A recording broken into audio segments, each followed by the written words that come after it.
நான் ராஜா, நான் கத்தால போடுறேன் சிலையை வணங்க சொல்லி, நான் உண்டாக்கி இவ்வளவு பணம் போட்டு உருவாக்கி வச்சிருக்கிறேன் அந்த சிலையை வணங்க சொல்லி, ஆனா யாரும் வணங்க மாட்டோம். என்ன வணங்குறாங்க? 3 பேர் மட்டும். இப்ப எவ்வளவு திமிரு இருக்கும் அந்த 3 பேருக்கும்.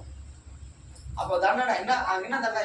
யாரெல்லாம் சிலையை வணங்குறையோ அவங்க எல்லாம் கொண்டு போய் அக்கினி சூளை, நெருப்பு இருக்கல, கல்ல இருக்கிற இடத்துல சூளைன்னு சொல்லுவாங்க, நெருப்பு போட்டு கொதிக்க வைக்கிற இடம்.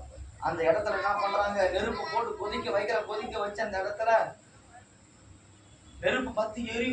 3 பேரையும் ராஜா சொல்றான், அந்த 3 பேரையும் கொண்டு வந்து அந்த சூளை கொண்ட தள்ளுங்க. நான் நிறுத்தின சிலைய வணங்கல, அதனால அவங்க வணங்குற தெய்வம் ஒரு சிலையை வணங்காம அவங்க தெய்வம்னு சொல்றாங்க. ராஜாவே, நீ நிறுத்தின சிலைய சொல்றார்.